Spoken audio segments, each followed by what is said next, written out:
പ്രേതങ്ങളെ കണ്ടിട്ടുണ്ട്, ആത്മാക്കളെ കണ്ടിട്ടുണ്ട്, ഇവയെ ആവാഹനം ചെയ്തിട്ടുണ്ട്, ഉച്ചാടനം ചെയ്തിട്ടുണ്ട്, പിടിച്ചു കെട്ടിയിട്ടുണ്ട് എന്ന് പറയുന്നവരൊക്കെ പറയുന്നത് കള്ളമാണെന്നല്ല, അത് എനർജിയാണ്. ഒരു കൊന്തമാലയോ ഒരു കുരിശോ ഹോളി വാട്ടറോ ഉണ്ടെങ്കിൽ ഒരു ഈ എനർജിയെ പിടിച്ചു കെട്ടാൻ പറ്റുമോ? ആവശ്യമില്ല, ഇതിൻ്റെ ഒന്നും ആവശ്യമില്ല. താങ്കൾക്ക് ബാധ ഒഴിപ്പിലുണ്ട്? ഞാൻ ചെയ്തിട്ടുണ്ട്, ഇപ്പം ചെയ്യുന്നിട്ടുണ്ട്. മരണപ്പെട്ടു പോയ ആളുടെ ജീവിതത്തിലുണ്ടായ വിഷമങ്ങളെക്കുറിച്ച്, സന്തോഷങ്ങളെക്കുറിച്ച്, സങ്കടങ്ങളെക്കുറിച്ച് ഇയാളിത് പറയാ. എന്നിട്ട് പറയാണ് ഇവള് നന്നായി ജീവിക്കുന്നത് എനിക്ക് ഇഷ്ടമില്ലാത്തതുകൊണ്ട് ഇവളെ കൊണ്ടേ ഞാൻ പോവുള്ളൂ. അതായത് ആ ശരീരം ഏതാണോ ആ ശരീരം കൊണ്ട് ഞാൻ പോകും. ഓക്കെ, അതിന്റെ പിന്നിലുള്ള സയൻസ് ഇങ്ങനെ പറയാം. വാഹനം ഓടിച്ച് പോകുന്നു വിജനമായ വഴി, പെട്ടെന്ന് ഇതാ ഒരു സ്ത്രീ രൂപം, ഒരു പുകയാണ്, എന്നാൽ അതിനൊരു സ്ത്രീയുടെ രൂപമാണ്. ആത്മാവിനെ എനർജി ആത്മാവെന്ന് വിളിക്കുന്നത് ശരിക്കും ഒരു അജ്ഞതയല്ലേ? ആത്മാവ് വേറെയുണ്ട്, ആത്മാവ് വേറെയുണ്ട്. ഒരു റീബർത്ത് എന്ന് പറയുന്ന ഒരു അവസ്ഥയിലേക്ക് പോകുന്നത് എനർജിയാണോ സ്പിരിറ്റ് ആണോ? റീബർത്ത് ഉണ്ടെങ്കിൽ സ്പിരിറ്റ് ആണ്, എനർജി അല്ല. പക്ഷെ ഞാൻ റീബർത്തിൽ വിശ്വസിക്കുന്നു. ആത്മാവിന് ശാന്തി ലഭിച്ചിട്ടില്ല, ശാന്തി ലഭിക്കാത്ത ആത്മാക്കളാണ് റീബർത്ത് എടുക്കുന്നത്. അങ്ങ് പറയുന്ന സിസ്റ്റം രണ്ടാണ്, എൻറ്റയർലി ഡിഫറെന്റ് ടൈപ്പാണ്. താളിയോല കെട്ടുകളിൽ എഴുതി വെച്ചിരിക്കുന്ന പൂർവ്വജന്മ കഥകൾ തെറ്റാണെന്ന് പറയേണ്ടി വരും. ഇതുപോലെ ശ്രീ എമ്മിന്റെ കുറിച്ചിട്ട് അദ്ദേഹത്തിന്റെ ബുക്കിൽ അദ്ദേഹത്തിന്റെ പൂർവ്വജന്മത്തെ കുറിച്ച് അദ്ദേഹം എഴുതിയിട്ടുണ്ട്. അത് ഒരു സമയത്ത് എഴുതിയത്. പക്ഷേ ഈ സമയത്ത് അദ്ദേഹത്തിന്റെ അടുത്ത് അതിനെക്കുറിച്ച് ചോദിച്ചു കഴിഞ്ഞാൽ അദ്ദേഹം മൗനം പാലിക്കത്തേ ഉള്ളൂ. കാരണം ചിലരിത് കണ്ട് പേടിക്കാറുണ്ട്. അങ്ങനെ ഒരു എന്താ ശരിക്കുമുള്ള ഒരു നോളജ് ഇല്ലാത്തത് കൊണ്ട് ഈ എനർജി സിസ്റ്റത്തിന് പലർക്കും സ്വാധീനം, അവർക്കത് പേടിയായിട്ട് വരുന്നത് കൊണ്ട് ഈ എനർജി സിസ്റ്റത്തിനെ മാറ്റാൻ വേണ്ടിയിട്ടാണ് പല കർമ്മങ്ങളും വെച്ചേക്കുന്നത്. ഈ പോസിറ്റീവ് എനർജിയെ പുണ്യാത്മാക്കളെന്നും നെഗറ്റീവ് എനർജിയെ ദുരാത്മാക്കളെന്നും വിളിച്ചാൽ ആത്മാവുണ്ട്, ഭൂമിയിലുണ്ട്, മരണശേഷം ഇവിടെ ഉണ്ട്, സമ്മതിക്കേണ്ടി വരില്ല. അത് ഒരു അജ്ഞതയല്ലേ? ആത്മാവിനെ എനർജി ആത്മാവെന്ന് വിളിക്കുന്നത് ശരിക്കും ഒരു അജ്ഞതയല്ലേ? ആത്മാവ് വേറെയുണ്ട്, ആത്മാവ് വേറെയുണ്ട്. എനർജിയും ആത്മാവും ഒന്നല്ല. പക്ഷേ പല പാരാസൈക്കോളജിസ്റ്റുമാരോട് സംസാരിക്കുമ്പോഴും അവർ ആ വാക്കിന് ആത്മാവെന്ന് പറയുന്നതിന് പകരം പറയുന്നത്, പ്രേതമെന്നോ ആത്മാവെന്നോ ഒക്കെ പറയുന്നതിന് പകരം പറയുന്ന വാക്ക് എനർജി എന്നാണ്. അപ്പം അത് ആശയങ്ങളിൽ വരുന്നൊരു പ്രശ്നമായിട്ട് എനിക്ക് തോന്നുള്ളൂ. ഞാനിത് മൂന്നായിട്ടാണ് കാണുന്നത്. ശരീരം മരണശേഷം ഇല്ല, അത് ഈ ഭൂമിയിൽ ചെയ്യാം. എനർജി സിസ്റ്റം അത് ലയിച്ചു ചേരാനായിട്ട് ഒരു അല്പ കാലതാമസം ഉണ്ടാവും. സ്പിരിറ്റ് എപ്പോഴും ഉണ്ടാവും. സ്പിരിറ്റിന് ഒരിക്കലും മരണമില്ല, സ്പിരിറ്റിന് ഒരിക്കലും നാശമില്ല. അതെപ്പോഴും അവൈലബിൾ ആണ്, അതെപ്പോഴും ഉണ്ടാകുകയും. ഒരു റീബർത്ത് എന്ന് പറയുന്ന ഒരു അവസ്ഥയിലേക്ക് പോകുന്നത് എനർജിയാണോ സ്പിരിറ്റ് ആണോ? റീബർത്ത് ഉണ്ടെങ്കിൽ സ്പിരിറ്റ് ആണ്, എനർജി അല്ല. പക്ഷെ ഞാൻ റീബർത്തിൽ വിശ്വസിക്കുന്നില്ല. പല ആചാര്യന്മാരും പലരുടെയും പുനർജന്മങ്ങളാണെന്ന് നമ്മൾ പുരാണങ്ങളിൽ പഠിച്ചിട്ടുണ്ട്. ഉണ്ട്, പക്ഷേ അത് ഈ പറയുന്ന അർത്ഥത്തിലല്ല. ഞാൻ അതിനെ ഇങ്ങനെ വിശ്വസിക്കുന്നു. ഇപ്പോൾ എൻ്റെ സ്പിരിറ്റ് രണ്ട് തരത്തിലാണ്. എത്രത്തോളം എല്ലാവർക്കും ഉൾക്കൊള്ളാൻ പറ്റുമെന്ന് എനിക്കറിയത്തില്ല. ഇത് ഞാൻ വർഷങ്ങളായിട്ട് എൻ്റെ ഒരു റിസർച്ചിനകത്തുനിന്ന് ഞാൻ എടുത്തിരിക്കുന്ന ഒരു കാര്യമാണ്. നോർമലായിട്ടുള്ളൊരു മനുഷ്യൻ മരിച്ചു കഴിഞ്ഞാൽ ഈ സ്പിരിറ്റ്, നമ്മളിൽ നിന്ന് ഇറങ്ങുന്ന സ്പിരിറ്റ് ഒരു പരിധി കഴിയുമ്പോഴത്തേക്ക്, ഒരു സമയപരിധി കഴിയുമ്പോഴത്തേക്ക് അതിൻ്റെ സോഴ്സുമായിട്ട് ലയിച്ചു ചേരും. ഇപ്പം നമുക്ക് ഉദാഹരണം പറയുകയാണെന്നുണ്ടെങ്കിൽ ഈ അന്തരീക്ഷത്തിനകത്ത് ഓക്സിജൻ ഉണ്ട്. ഈ ഓക്സിജൻ നമ്മൾ ശ്വസിക്കുന്നു. നമ്മുടെ ശരീരം ഡിറ്റാച്ച്ഡ് ആയിട്ട് ഭൂമിയിലേക്ക് പോകുമ്പോഴത്തേക്ക് നമ്മുടെ ഉള്ളിലിരിക്കുന്ന ഓക്സിജൻ തിരിച്ച് ഈ പ്രപഞ്ചത്തിലെ ഓക്സിജനുമായിട്ട് ഒന്നായി ചേരുകയാണ് ചെയ്യുന്നത്. So same way universal energy ഉണ്ട്. ആ യൂണിവേഴ്സൽ എനർജിയിലേക്ക് നമ്മുടെ സ്പിരിറ്റ് ഒരു ടൈം ഫ്രെയിം കഴിയുമ്പോഴത്തേക്ക് ലയനം സംഭവിച്ച് ഒന്നായി തീരും. അവിടെ നിന്നാണ് പിന്നെ ഒരു പുനർജന്മം ഉണ്ടെങ്കിൽ ഉണ്ടാകുക. അപ്പോൾ എൻ്റെ സ്പിരിറ്റ് അതേ രീതിയിലൊരു പുനർജന്മത്തിലേക്കല്ല പോകുന്നത്, ആ യൂണിവേഴ്സൽ എനർജിയുടെ ഭാഗത്തിൽ നിന്നായിരിക്കും. ചില സാഹചര്യങ്ങളിലെങ്കിലും ഒരു മാറ്റം ഉണ്ടാകാൻ സാധ്യതയുണ്ടോ? ചില സെലക്റ്റീവായി തിരഞ്ഞെടുക്കപ്പെട്ടവർ. അത് ഞാൻ രണ്ടാമത് പറയാൻ പോകുന്നത്. ഇത് ഒരു കാര്യം. രണ്ടാമത്തെ കാര്യം എന്ന് പറയുന്നത്, നമ്മൾ ഈ ശരീരത്തിൽ ഇരിക്കുമ്പോൾ നമ്മുടെ ഈ സ്പിരിറ്റിനെ നമുക്ക് ഒരു ഇൻഡിപെൻഡൻ്റ് ആക്കാൻ പറ്റിയാൽ, അതായത് ലയനം സംഭവിക്കാതെ നമുക്ക് ഇൻഡിപെൻഡൻ്റ് ആയിട്ട് എന്നേക്കും നിലനിൽക്കുന്ന രീതിയിലേക്ക് മാറ്റാൻ പറ്റിക്കഴിഞ്ഞാൽ ആ സ്പിരിറ്റ് ഒരിക്കലും ഈ ലയനത്തിലേക്ക് പോകത്തില്ല, അത് ഇൻഡിപെൻഡൻ്റ് ആയിട്ട് നിലനിൽക്കും. സമാധി അവസ്ഥയിലേക്കൊക്കെ പോകുന്നവരെ കൊണ്ടല്ലേ അത് പറ്റുള്ളൂ? സാധാരണ ഒരു മനുഷ്യനെ കൊണ്ട് പറ്റുമോ? സാധാരണ മനുഷ്യനെ കൊണ്ട് പറ്റത്തില്ല. അതിന് വേണ്ടിയിട്ട് കുറച്ച് ആത്മീയ കാഴ്ചപ്പാടും അതിന് നമ്മുടെ ഭാഗത്തുനിന്ന് കുറച്ച് എഫേർട്ടും കർമ്മങ്ങളും ഒക്കെ ഉണ്ടെങ്കിൽ മാത്രമേ ആ രീതിയിൽ. അത് ആ സ്പിരിറ്റിൻ്റെ തീരുമാനമാണ്.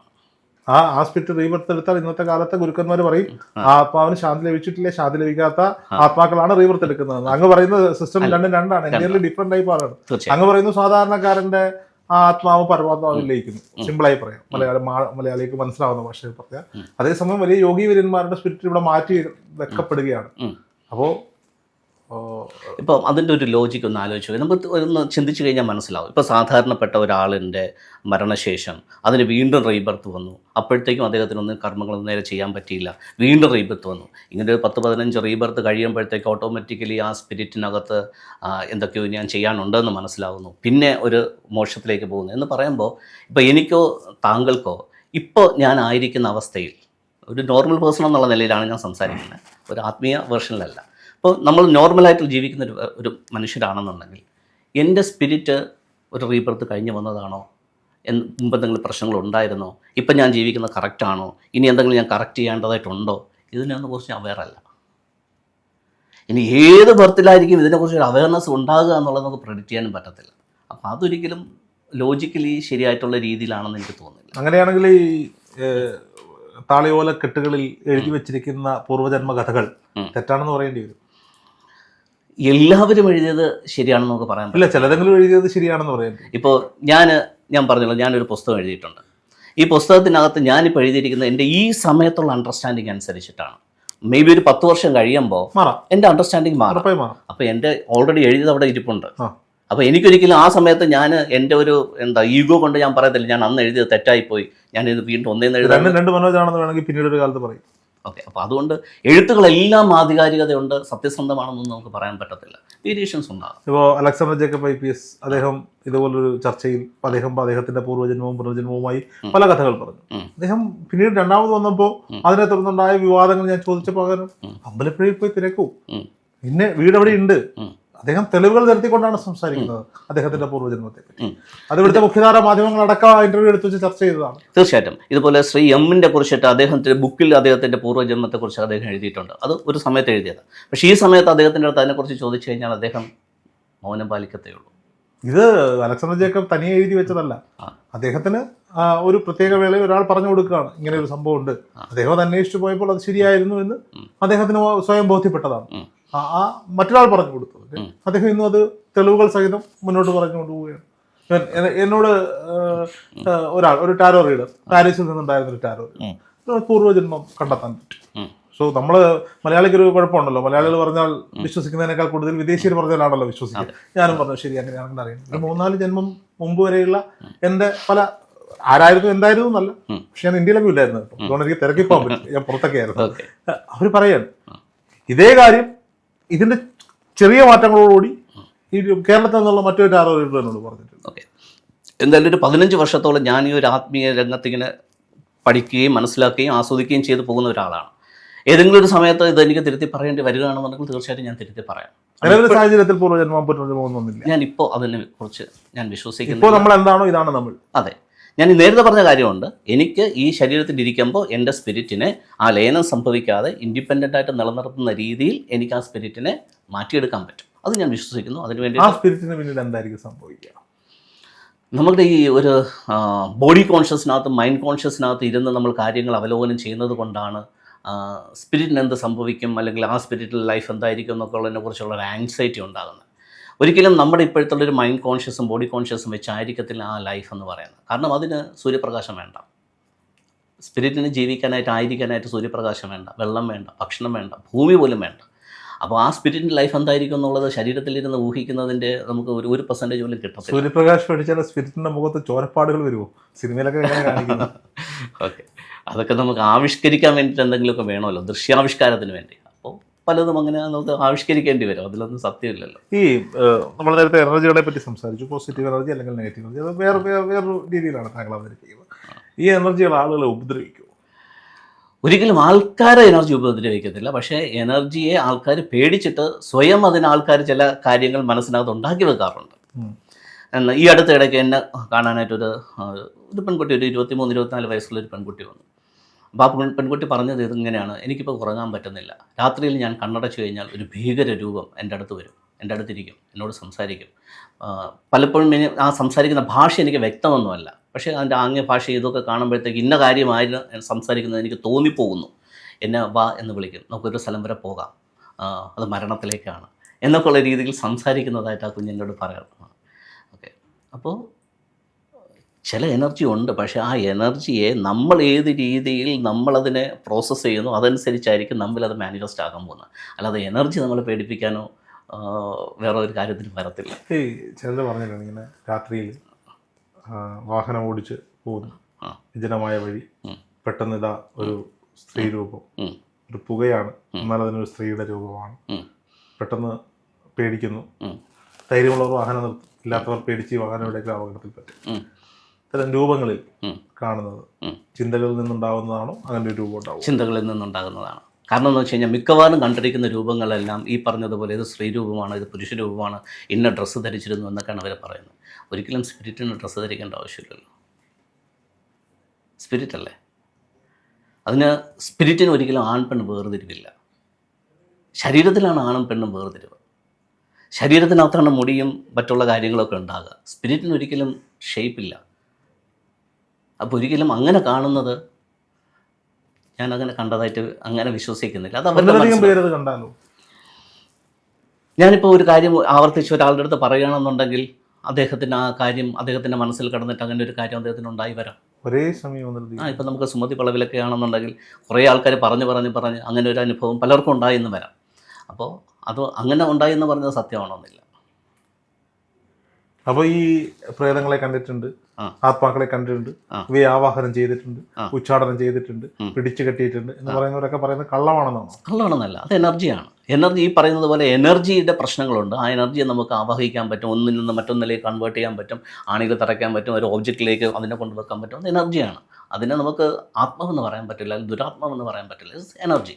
ആ എനർജിയാണ് ഈ കർമ്മങ്ങളിലൂടെ മറ്റൊരു രീതിയിലേക്ക് നമ്മൾ മാറ്റുന്നത്. അത്തരം കർമ്മങ്ങളിൽ വിശ്വസിക്കുന്നുണ്ടോ? തീർച്ചയായിട്ടും വിശ്വസിക്കുന്നുണ്ട്. കർമ്മങ്ങൾ എല്ലാത്തിലുമല്ല, പല കർമ്മങ്ങളും ഇന്ന് അതിൻ്റെ അകത്തുള്ള സയൻസ് ഇല്ലാതെ ആൾക്കാർ വെറുതെ ചെയ്യുന്നതുണ്ട്.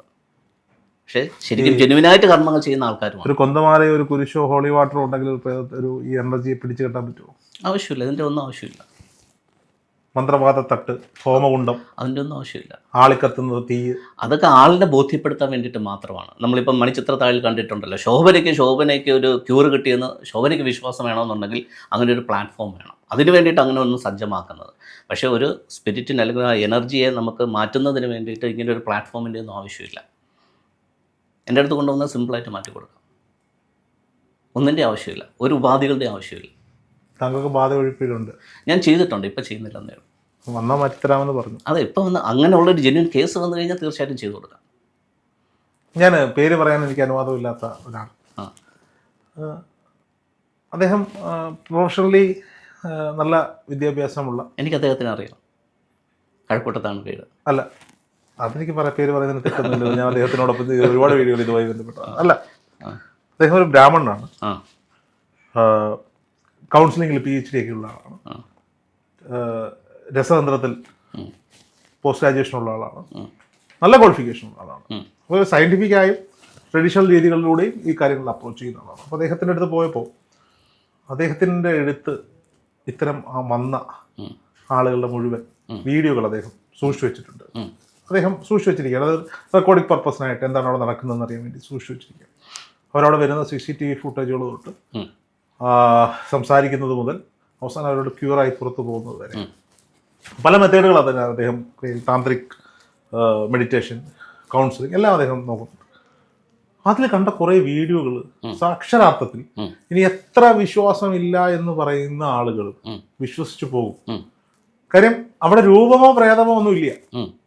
പക്ഷേ അദ്ദേഹത്തിന്റെ മുന്നിൽ ഇരിക്കുന്ന ആൾ